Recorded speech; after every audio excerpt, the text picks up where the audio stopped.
Hi, my name is Daria, and I'm a colorist and a DaVinci Resolve Master Trainer. Today we're going to be looking at some more advanced concepts in DaVinci Resolve's color page. If you've not yet seen the first video in this series, I suggest you check it out so that you're more familiar with some of the core concepts of the color page before following along with this one. But if you feel you're ready, let's jump into it. I've already got my project set up, so this was also a DRA, and I have my timeline open. In this project, I would like to set up color management before I begin color grading. Color management is an internal process in DaVinci Resolve that remaps the starting point of all your clips to a single working color space. So for example, right now you can see I have a series of clips on my timeline, all with different sources and different codecs. Based on these codec names, I can see that some of the clips have come directly from one of our Blackmagic cameras. So these are in the Blackmagic RAW standard, whereas some of the other clips have been transcoded. So we have Apple ProRes and DNxHR, which are some common intermediary codec standards. This means that the way that the color information in these clips is encoded is slightly different. So with color management, we can remap all of these into a single working standard that will allow the color tools in the color page to operate consistently and smoothly, producing nice, beautiful results. Another reason why we use color management is so that we can control our deliverable outputs. So there's a lot of different standards that we deliver to. For example, cinema projection, television broadcast, online streaming services, and of course the internet. All of these use different transmission technologies or different display standards, and for that reason we have different color standards to deliver to.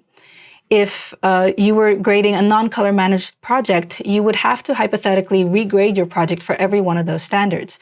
But with color management enabled, it's enough for you to simply change the output standard that you're delivering to, and automatically all of your grades will be remapped.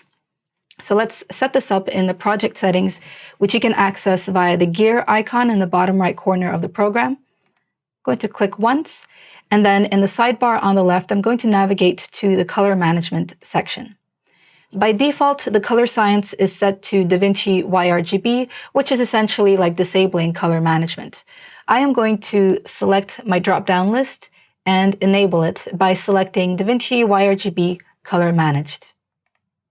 When I do this, I reveal some additional controls. Right now we have a drop-down for Resolve Color Management preset, and it's assuming that I want to deliver for conventional streaming online. You can see a slight description underneath telling you exactly what the standard is used for. If I click on this drop-down, I can see that there's a lot of other standards represented. As I mentioned, things like broadcast and cinema are all covered, as well as SDR and HDR deliverables. I am going to choose a standard that's going to allow me to future-proof my project. Future-proofing means that if something comes up down the line and I need to deliver to a new standard that I hadn't considered, or one that might potentially not even exist yet, I can still do so with this project. The standard is called DaVinci Wide Gamut, and it far exceeds any of the standards currently represented in this list. So I'll pick DaVinci Wide Gamut. And then underneath that, I am being prompted for an output color space.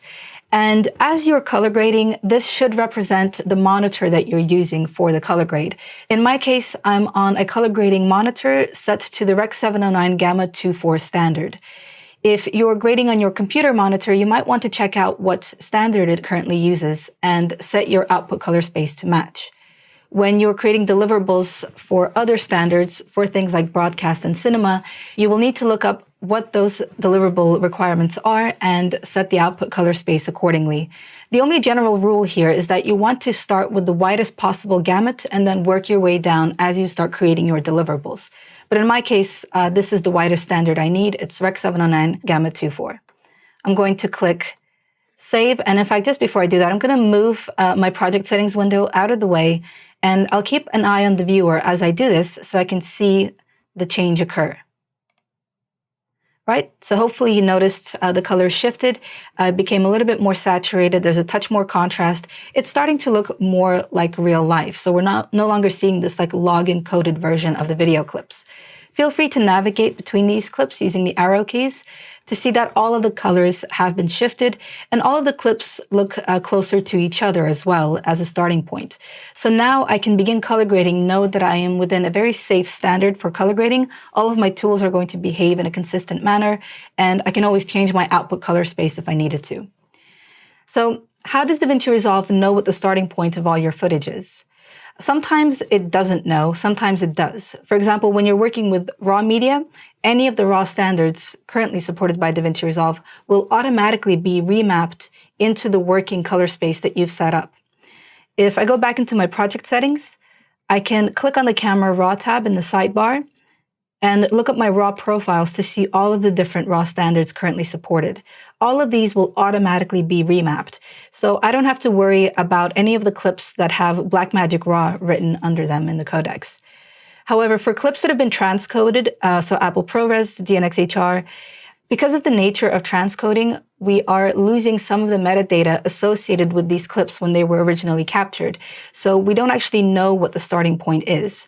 In this case, we would probably have to either look up our camera specs if we were the ones who shot the footage ourselves, or get in contact with the camera operator or DP from the project and find out what color standard they shot in. We can then right-click on any of the clips on the timeline and make changes to make sure that the input color space of the clips is specified and it matches their origin. So clip number 7, for example, has already been set up. I can navigate to input color space, and I can see that this was captured on a Blackmagic Design camera, 4.6K film, using the Generation 1 color space. So that has already been set up and remapped. Other times, you might decide that you don't want to apply color management on certain clips or certain graphics, for example, in which case you can choose to bypass color management altogether. With this clip, for example, the color management has occurred, but I might find that it's a little extreme around the highlights, which are looking a bit saturated. I can right-click on clip number 10 and select Bypass Color Management. And in that case, I go back to that log look, but at least I feel like I have a little bit more control over how I set up my contrast and my saturation from the get-go. The downside of disabling color management, though, on clips is that if you decide to change your output color space to a different deliverable standard, that clip will not react and it will not be remapped, which means you will have to regrade it. So you should avoid bypassing color management whenever possible. And then finally, if all of your media is originating from the same camera source, it makes sense to set it up in the project settings rather than the individual input color spaces. If I go back to my project settings controls, to color management, I will need to return to my color management preset parameter and change it to custom. When I do that, any of the settings associated with DaVinci Wide Gamut will reveal themselves unpacked into all of these individual customizable parameters. So now I can set my input color space into whichever camera standard I wish. But in this case, I'm happy to leave the default settings as they are. I'm going to click Cancel and continue working. The next thing I'd like to take a look at is the node editor. In the first video, we used the node editor primarily for organizing our grades. We had separate nodes for balancing, for creating contrast and looks. But in this video, I'd like to take a closer look at what the node editor can do for us and why node order matters. So I'd like to perform a series of exercises with you and test you on how well you understand the signal flow. Hopefully, when you complete these exercises, you'll develop more confidence in using the node editor and understanding how to break up the different stages of your color grading process. I have clip number 1 selected, and the first thing I would like to do is turn this into a black and white image. If you've already used the primaries palette and the adjustment controls, you'll be familiar with the saturation parameter, so you know that it's enough to drag that down to 0 or just select the numeric field and type 0. In order to produce a black and white image. But I have another way of doing this that I prefer. So I will double click the saturation parameter to reset it, and I will go to a different palette in the left palette. It's called the RGB mixer. In this palette, I'm able to instantly turn this image black and white by navigating down to the monochrome parameter and clicking the checkbox. I now have a black and white image, but I also have some additional control over the individual red, green, and blue channel strengths. I can drag these color bars and increase the intensity of the red channel, for example, which will elevate things like skin tones or anything that's got earthy or brown colors. Or I could do the same thing for my green output. This will affect natural elements like trees. And then finally, I can also do the same thing for the blue channel, which tends to affect things like skies and water. I will reset green and blue and just leave my red channel elevated so that I have a slightly brighter image than I had originally. I will label this node, call this black and white to BW, and then create a new serial. So far, we've been using the contextual menu to add new serial corrector nodes, but I can also use a shortcut, which is Option S on a Mac or Alt S on a PC. So that's a nice quick way to generate new corrector nodes. And this node I will use to turn the image into a sepia tone. The sepia is kind of like a reddish brown tone that's most commonly associated with older photography. So I'll give it a label in the node editor, return back to my color wheels, and I'm going to drag the gamma wheel towards this orangey red until I get that exact look. All right, so this is the first question I'd like to ask you, the first test. What will happen if I switched the order of those two nodes? Will it make a difference? And what will we end up seeing in the viewer? If we follow the video signal from left to right, we can read the first node as being the RGB input. This is where the original video signal enters. We travel to the right. You can see there's an entrance arrow to the black and white node where the image gets turned black and white. The signal then continues into the sepia node where we then turn it into this orangey red. Finally, the signal continues into the RGB output, which is what we end up seeing in the viewer. So the order does matter, but what will happen visually right now if I change the order of these two around? There's a couple of ways to accomplish this. One way you should know about is being able to extract the node from the connection line. I'm going to select the node, press E on my keyboard, E for extract. The node pops off, and I can now move my black and white to the side and make room to place the sepia tone over there. When I drop it off, I will see the result in the viewer, and if anyone was thinking to themselves, the image will definitely be black and white because that's the very last action that we perform, then you were right. But does that mean that the sepia node didn't matter at all since it's essentially being overwritten by the black and white? Well, no, not necessarily. Remember, we were using the sepia node in order to increase the amount of warmth in the image. And when we were working in the RGB mixer, we specifically increased the red channel strength. That makes this node particularly sensitive to reds.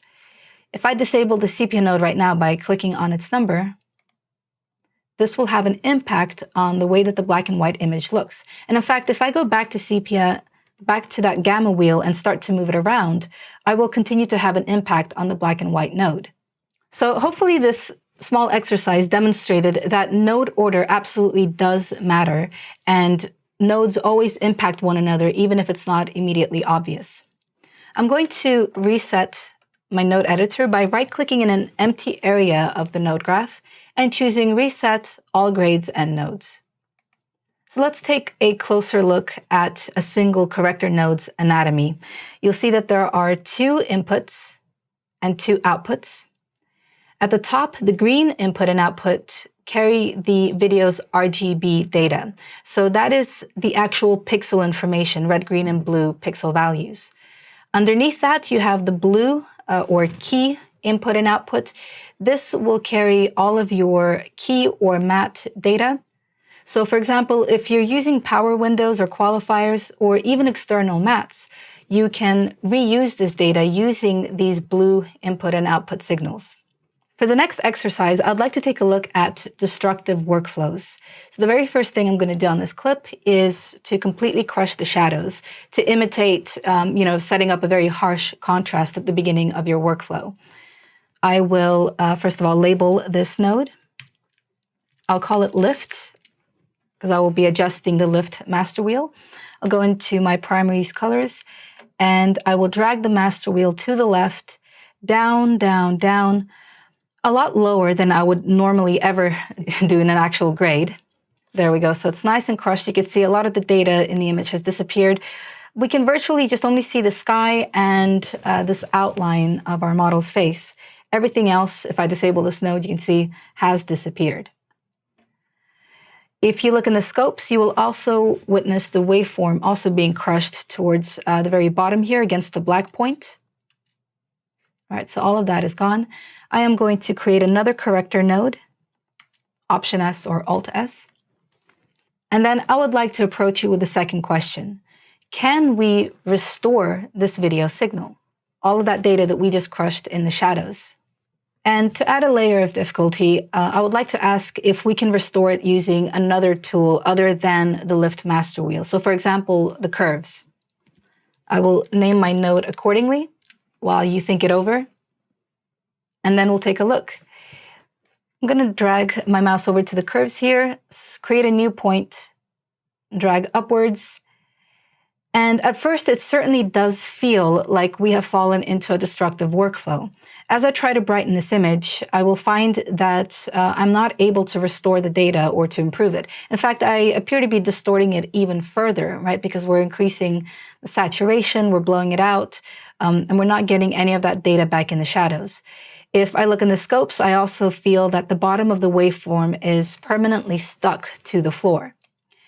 All right, well, the thing is, the reason this is happening is because I'm targeting the wrong tonal range for this image. Because when we crushed it using the lift primarily goes after the black point of the image and then linearly tapers off and affects the rest of the waveform. What we're targeting by dragging the middle of our curve is more in the gamma range. So I'm going to right-click on this control point to reset it, go down here towards the black point of the curve, and drag upwards. And here you can see we have been able to restore the image. The waveform is restored in the scopes, so all of that fine data, all of those shapes, they're no longer flat. And as I keep dragging it up, I can see that everything looks really clean back in the image. So if I drag it to roughly the same position, to counteract that -20, I can get back all the details. If I press Shift-D, I can bypass the entire pipeline and see the results. So if I just get it a little bit darker, then you can't even tell the difference when I bypass. So it's almost like the lift crushing had no effect. So does that mean you should feel comfortable crushing your shadows or establishing a really intense contrast very early on in your pipeline? No, not necessarily. Even though this exercise proved that digital media cannot really be destroyed within the pipeline, it also shows that we can accidentally end up falling into these workflows where we could lose track of our shadows or our highlights and not be able to restore them, because we don't always know how to perfectly counteract something that we did in an earlier node. I wouldn't, for example, only use the Lift Master Wheel to establish contrast. I would also use the contrast and pivot controls. I might use the shadow parameter in the adjustment controls, could use the log wheels. And if 3 or 4 nodes down the pipeline, I decide that my shadows are looking a little bit bunched up or a little bit too dark, when I try to restore that, there's not going to be a single control point or parameter that I can use. Chances are it will remain kind of clumped together. And in that case, I truly am working in a destructive workflow.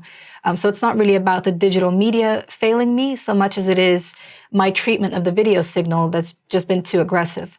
This is why it's usually suggested to leave all of your creative color grading and all of your looks towards the very tail end of your workflow or the end of the pipeline, and use the first few nodes to do the opposite, to clean up your video signal as much as possible in preparation for the grade. In the final exercise, I want to take a look at some of the more subtle effects of node order. So I'll go back to this image, once again, right-click in the node editor and reset all grades and nodes. In the first node, I will establish contrast. Nothing too dramatic. I'm going to go into my adjustment controls, drag the contrast parameter until I get a nice bold contrast. I really want to emphasize the sunset coming in from the side here in the frame. But I'll also use the pivot to brighten up the image slightly so that we can still see the details on our face. All right, and that looks really, really nice. I'll press Command-D to disable my contrast node, compare before and after. And I think that's really good for establishing a look. I'll then create a new serial node. It's Option S. And this will be my look. I'll keep it extremely simple. I'll use the offset color wheel to introduce a bit of blue to the image. And as I start dragging towards blue, Before the image even starts turning blue, it actually goes neutral. And that makes sense, right? Because the opposite of blue is yellow, and this is a predominantly very, very warm image. So as I start to drag towards blue on this color wheel, I get this really nice neutral tone, and then I could take it a little bit further if I do in fact want this nice cool look. All right, so I'll take it about as far as that, not too dramatic. And my final question, my final test for you is, what will happen if I was to switch the order of these two around? Will it be better? Will it be worse? Will it make a difference? I can switch the order in the same way that I did previously by using the extract shortcut, but there's even a faster way to switch the order of nodes, and that is to hold down the Command key on a Mac or the Control key on a PC, and as you're holding it, to pick up the node and drag it to its new position. And then you'll see that look and contrast have switched sides, and the image has been substantially affected in the viewer. So again, node order matters.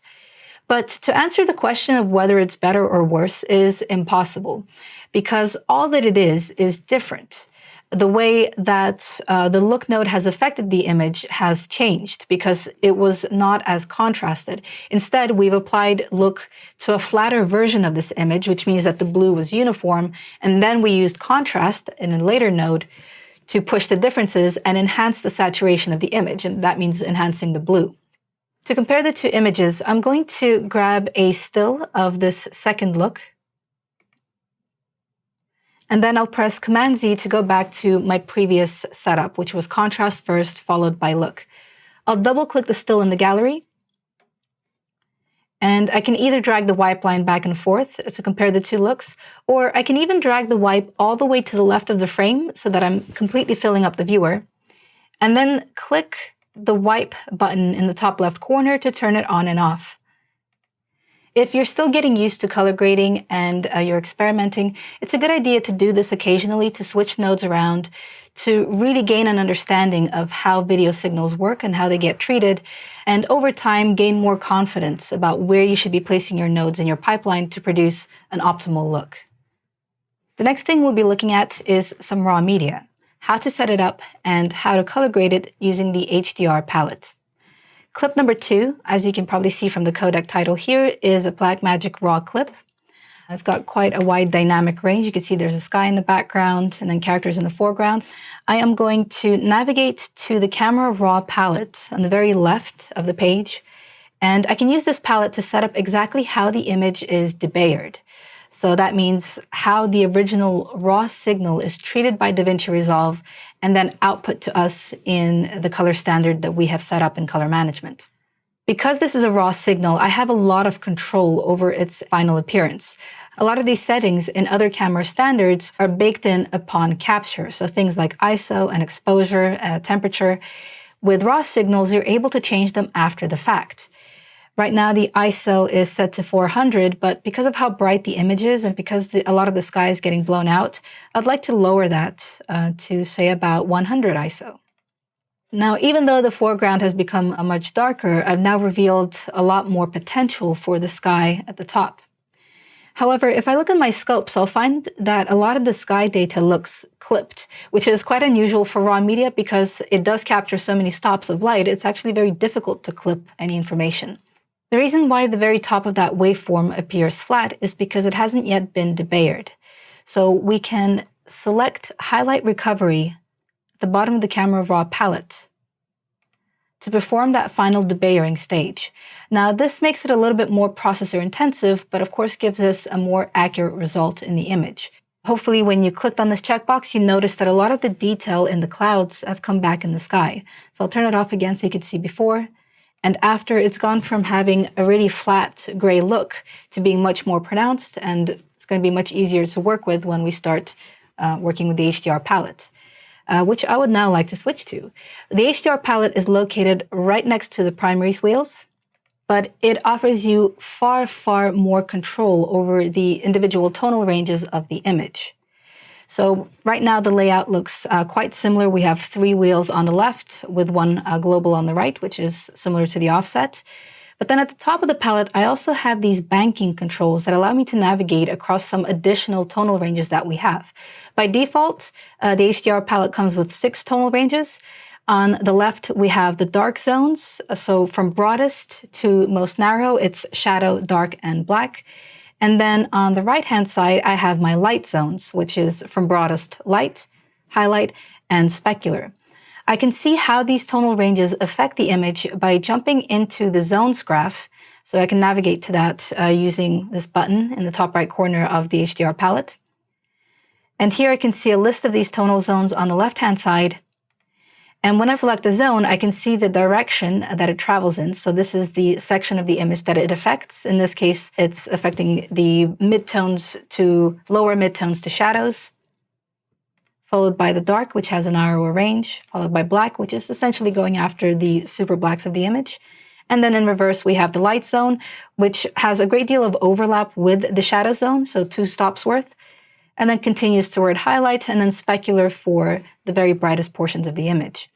With this distribution, I am able to create more intricate grading changes to the image.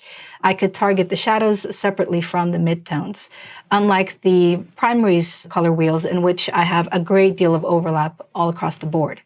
By the way, the HDR palette is not limited to just raw media.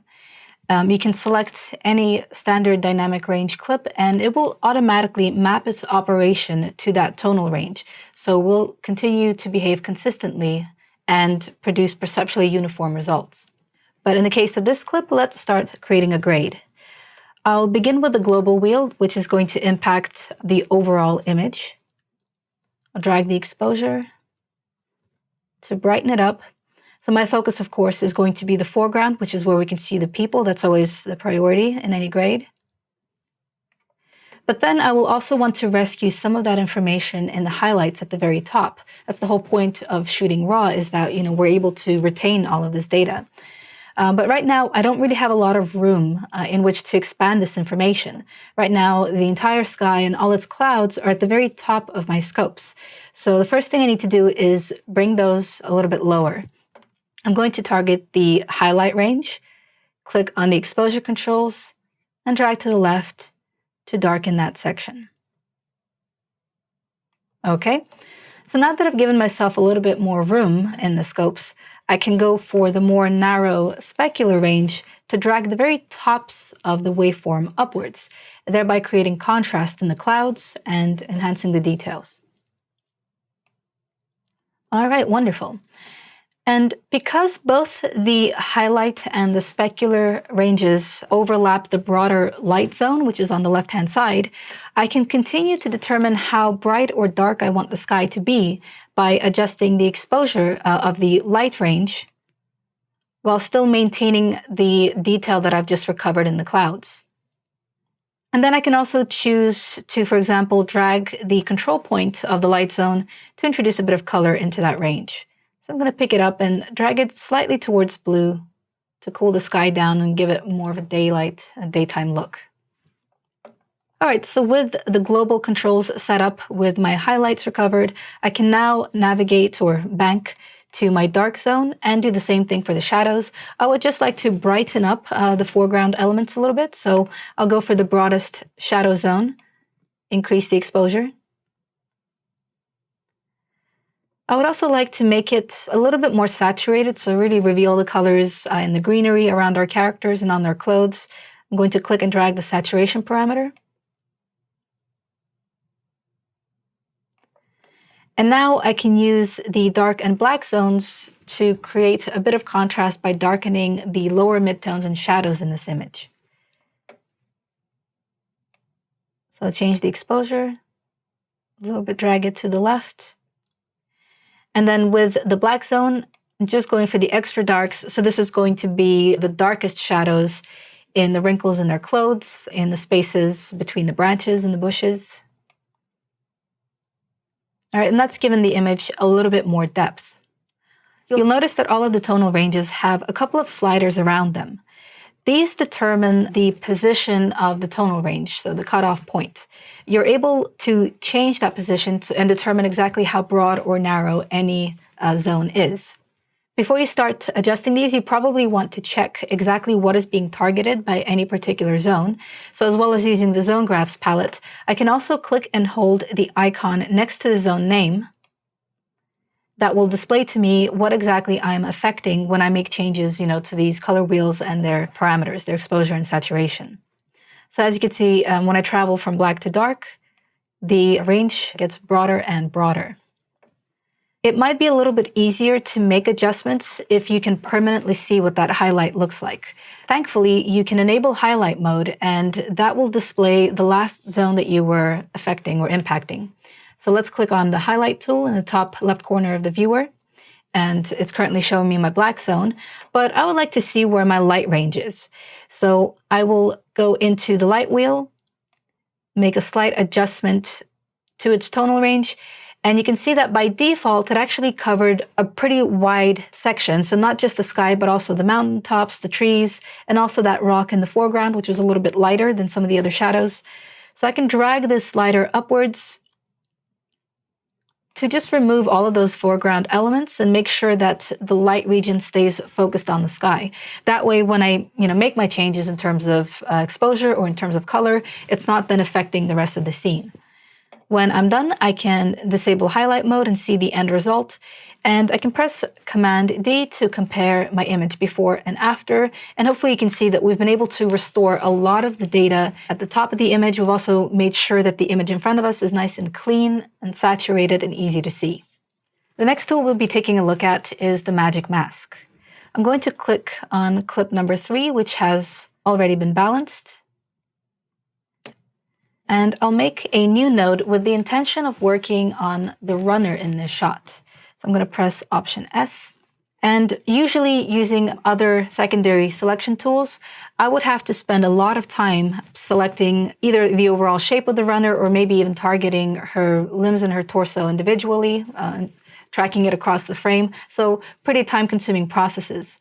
But instead, I can also use the Magic Mask. This is a tool that's designed to recognize people or features in a shot and automatically track them for you in order to perform color grading or any kind of effects that you want to apply. Magic Mask can be found in the central palettes. There it is.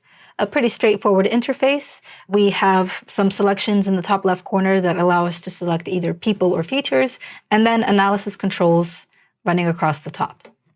Because we are trying to track the runner, I'm going to leave person selected, and I need to first indicate to the Magic Mask palette where my person is. So I will go to the viewer, and I will click and drag to create a small line called a stroke on my runner. You want to keep these strokes quite short so that when the tracking begins, it's able to follow along with the person. If you have a long stroke, then it's more likely to separate from the person that it's following and maybe grow and sort of float off. I will now go back to the Magic Mask palette, and first of all, I want to review what this selection looks like. So I'm going to select Toggle Mask Overlay. There we go. And that is a very good starting point. So Magic Mask has been intelligent enough to recognize not just her torso and her head, but also the fact that she's got her arms around her, even though they're folded, and even her hair. I can now start the analysis process at the very top of the palette, Analyze Forward. This looks a little bit like the Tracker palette analysis tools. And you can see that as she runs forward, her body is recognized, her legs as they move, and even her folded arms. And what's also particularly impressive is that as she passes foreground objects, the mask disappears in those areas. And that's really important when we're color grading, right? Because we don't want a set of legs, a grade in the shape of legs covering our foreground objects. So ideally, there shouldn't be a grade there. And the Magic Mask is able to recognize that. Now, on the right-hand side of the Magic Mask palette, we have a few finesse controls. These are very similar to the matte finesse controls that you will find in the Qualifier palette. These allow us to further clean up our selection. The ones to really pay attention to is the quality in the top left corner.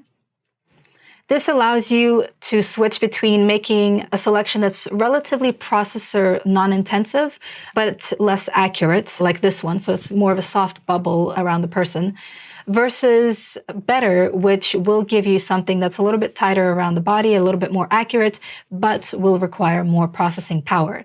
So I can click on Better right now just to review what this will be like. And you should have seen that changed instantly in the viewer. There's no longer this like soft edge around the runner. And if I was to drag this backwards, the analysis continues. You can see that the selection is accurate around her hair and her legs. But in my case, I'm going to stick to faster because I don't really need that level of accuracy. So as soon as I click that, you can see there's a few more bubbles. Something that will help me, by the way, with that edge is the Smart Refine tool. Smart Refine on the surface looks like a standard in and out ratio tool, right? Something that will expand or collapse your matte. But in this case, Smart Refine also takes into account the result of the Magic Mask analysis, right? So it knows that it's looking at a person and it will expand and collapse based on how confident it is in its selection. So if there's like a little bubble right in front of her fist, then it might not be super confident that that is a person. And that will be the first area of the mask that's reduced as you start to drag Smart Refine. So I'm going to do that. I'll click and drag to the right. And that will give me a cleaner selection. Another parameter that it's a good idea to use is the blur radius. So that will soften the edges of your color grade after you start to apply it. I will click on the numeric field to the right of the blur radius, and I will type in a value of 20, for example. And now I'm ready to disable the mask overlay and start my color grade. I can still see the stroke in the viewer, which I can disable by going into my options. Or I can simply go to a different palette in the color page, and then that will automatically hide any overlays I had in the Magic Mask. However, the Magic Mask selection is still in place, so I can still continue grading. I am going to brighten up my runner, try to get her to pop out of this environment, which is already very saturated, very rich. I'll go back to the Primaries palette and use the Gamma Master Wheel to make her a little bit brighter. I'll also use Color Boost. And then I can also use the contrast control to also make her a little bit more bold. So when I press Command D to disable the node, you can see that it's a subtle change, but she is looking a little bit more pronounced, a little bit more golden in this environment. I can now press Playback. And with the color grade already applied to the Magic Mask, I'll be able to see the result throughout the entire video. If I pause at any point, I can continue to press Command D to compare before and after. Right, and you can see that it's a nice, quick way to enhance a person in a shot. Or I can do the inverse. Let me reset my Primaries palette and go back to the Magic Mask so that instead of affecting our runner, I am actually inverting the mask using the toggle switch next to the mask overlay. I am instead affecting the environment around her. I will hide the mask overlay, return to my controls, and do something as simple as setting my saturation parameter to 0. Now I have a runner who's in full color running in a black and white world. I can play this back. And that took me just a couple of minutes to set up. Again, trying to do this manually using Windows or external mats could take substantially more time, not just minutes, but even hours. So the Magic Mask is really quite wonderful for these types of color grade setups. Another thing that we can use the Magic Mask for is also tracking individual features. In this next clip, I have a character entering a dark environment. And with uncontrolled lighting, sometimes you'll have situations where your subjects are a little underlit. So I would like to use the Magic Mask to isolate his face and brighten that up. I am going to jump to the very beginning of this clip, open up Magic Mask, and this time instead of using Person, I'll select Features, and I will find a drop-down menu on the left-hand side that allows me to select particular features. I'm going to begin with Face. I'll navigate to the viewer, and once again, I'll make a small stroke to indicate where the face is. I can enable the mask overlay in the palette to see my initial result. You'll notice that the neck is not included in the selection, so usually the face is qualified as anything that goes up to the chin. To select someone's neck as well, I will need to go to my drop-down menu and choose Torso Exposed Skin. and then make a second selection on his neck. All right, and now I have a full selection of his skin tones, and I'm able to perform a track.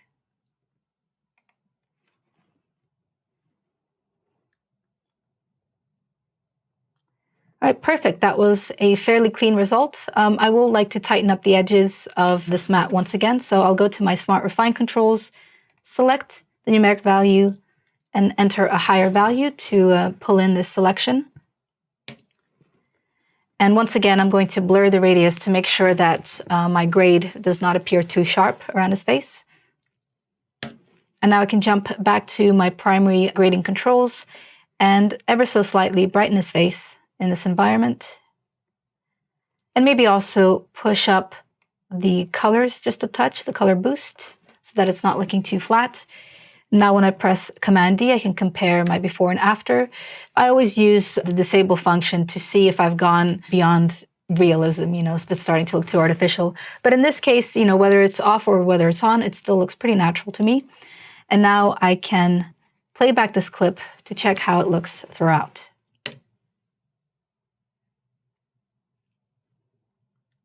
So I'm pretty happy with this result. It looks natural when he's in light and also when he's in shadow. The next tool I'd like to take a look at is the Color Warper.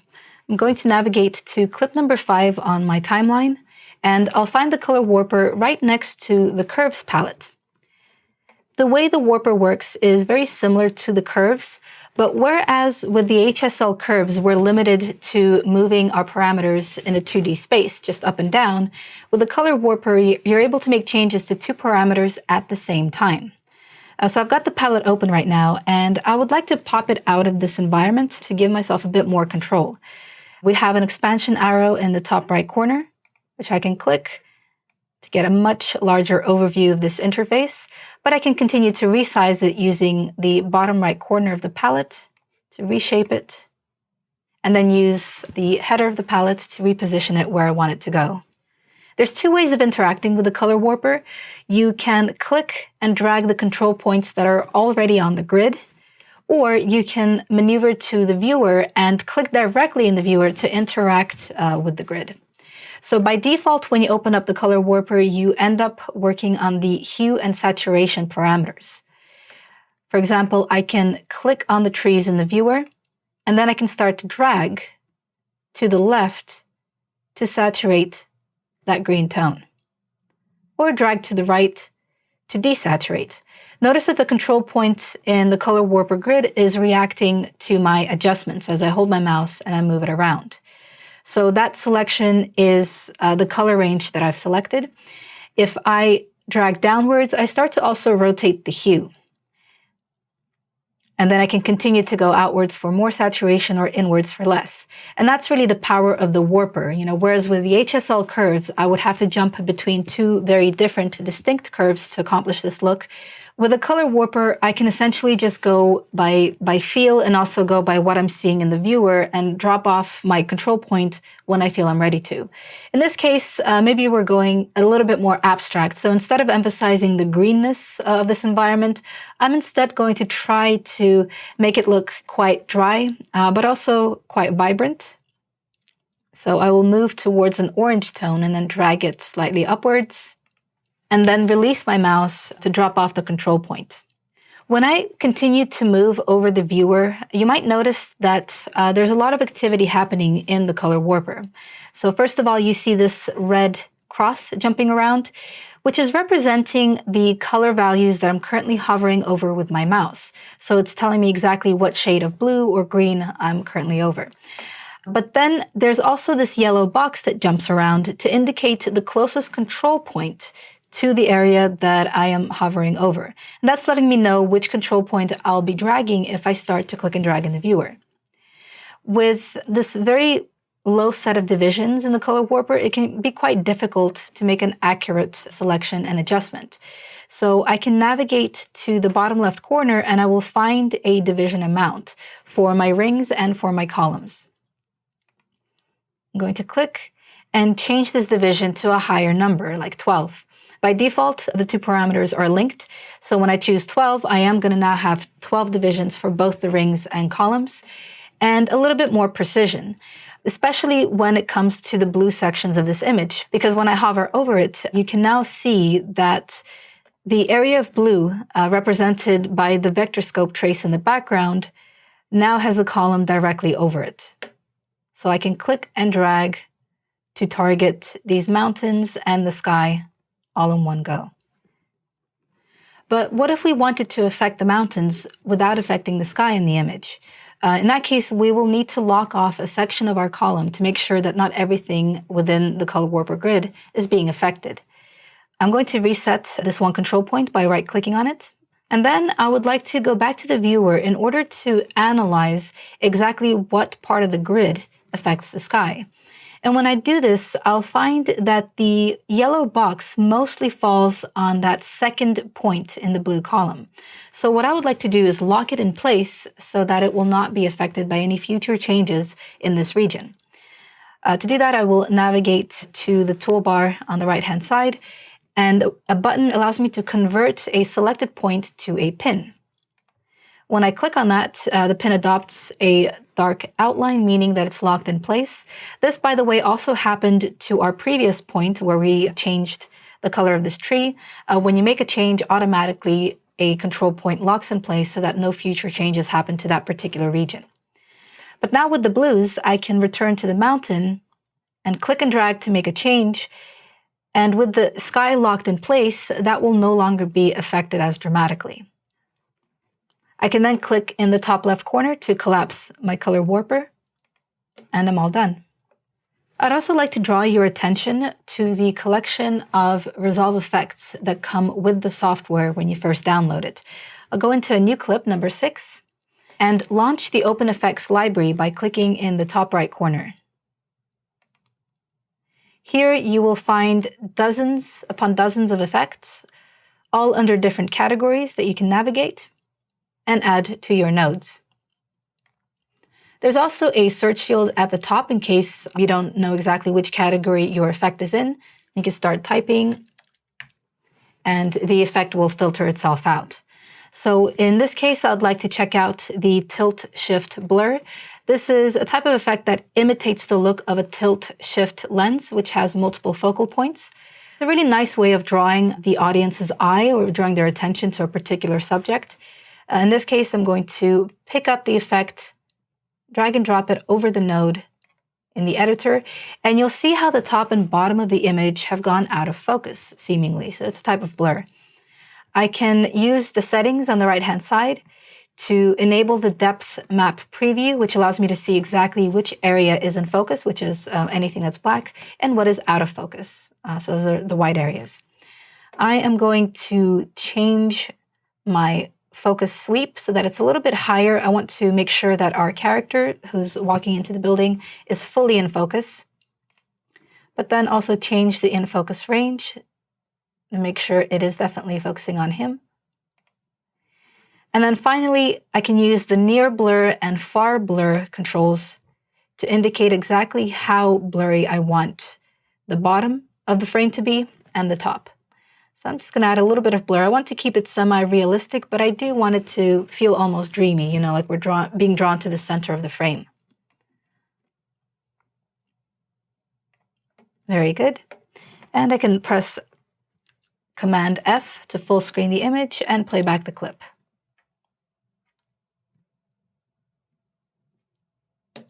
Open Effects allows you to do quite a lot to your clips. So some of these are visual-based, some of them are effects-based. There's a lot of blur functions, a lot of corrective type of effects. And what's great also is that they don't have to just live in the nodes on their own. You can combine them with other techniques in the color page, including using the primaries tools and even the secondaries. So for example, in a clip like number 7, I could choose to hide someone's identity by applying a blur effect, but then isolating it with a power window. Let me create a brand new node, Option S. And I'll begin by first creating the window and tracking it. I'll activate the circle preset, reshape it, resize it to the man's head.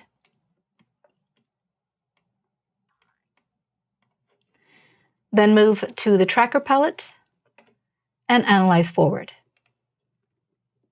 There we go. Also going to expand the size of my viewer so we can see this a little bit better. So you can see that the window track was successful. It was very, very quick. And now I can go back to my OpenEffects palette and I can choose something like the mosaic blur, drag and drop it onto my node, and it's already isolated by that power window, which is already tracked. So I can play it back and the mosaic blur follows with my subject's head. One of the last things I'd like to touch upon is how to save your grades for future use and also how to share your grades with collaborators. We've created a look on clip number 1, and I would like to transfer it to a different clip on the timeline. So you can see that clip number 8 has a very similar feel. It's the same environment, it's the same subject, so it should be a pretty straightforward process. Let's see. I'll select clip number 1. I will right-click to grab a still. And I can click under it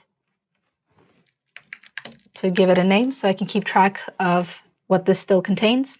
I'm then going to click on clip number 8, and I'll also collapse my OpenEffects panel to give myself a bit more room in the node editor. To apply a still or grade, it's enough to right-click on the still and choose Apply Grade. You can also middle-click a still to apply a grade. So if you have a mouse with a scroll wheel, it's the fastest way to do it. However, when I applied this grade, I'll notice that the color doesn't quite match. So if you look at clip number 1, the blue is quite soft, it's quite subtle. There's not a lot of saturation in this image. Whereas in clip number 8, everything seems a lot more pronounced. The contrast is more intense, the colors are a bit brighter. So it feels like we weren't really able to successfully reuse this grade. But if you watch the first video in this series, you'll know how important it is to match clips before you start to share grades across them. And before I applied this look, I already had a match node in place. I'm going to return to clip number 8, and I'll press Command Z to take a couple of steps back and find my original match node. If I disable this node, I can see that my image was a little bit darker to begin with, a bit more low contrast, and it's been graded to match the starting point of clip number 1 on the timeline. So what we want to do is add the blue look after this node and not to replace it. To do that, I have to, once again, right-click my still, but instead of Apply Grade, I'm going to choose Append Node Graph. So this will append the entire grade or the entire node structure that was saved in that still. This is still not a perfect match, but I can see now that I have my contrast that's been separately added after the match with then the look node following. I don't need the contrast because that was generated for clip number 1, right? It's specific to this environment and to this look. So I will select it and press backspace on my keyboard to delete it. Now I have a match node that was designed to imitate the look of clip number 1, followed by that very distinct blue look that we created. And now when I compare these two clips, you can see that they're much, much closer in appearance. So now the blue look is once again quite soft, and we also have lower saturation in both cases. Also, the tone of our subject's face, her skin tone, is looking very similar in the shadows. We are, of course, seeing a slightly different side of her, so there's more of a highlight. But that all seems to match up quite well in terms of color. So as you can see, copying grades between clips is pretty straightforward. You just have to make sure that you're not overwriting your match nodes or any steps that you took to make sure that the starting point of your clips are the same. And in this case, it was important not to just apply the whole grade, but rather to append it in order to preserve what you already had. Something else that's important to know what to do in DaVinci Resolve is being able to export and import grades in case you're working with collaborators. I'll start by exporting a grade that we created on clip number 2. This was our HDR look. I have to begin by creating a still first. So right-click in the viewer, grab still, and then I need to right-click the still in the gallery and choose Export. I will place this on the desktop and I'll give it a name like HDR Mountain. Then I'll click Export. And then I'll see what it looks like on the desktop. All right, so I've opened up my Finder window, and I can see that the HDR mountain grade has actually been saved as two separate files, a .dpx and .drx. You need both of these in order to share your grade with someone else. The DPX represents the visual components, so the still frame that you've grabbed that we see in the viewer, whereas the .drx represents the node pipeline in the node editor, right? So it's the metadata of the color grade. So of course you need that in order to share the grade, but the DRX doesn't really travel on its own. It will always piggyback on the DPX, so you have to send them both.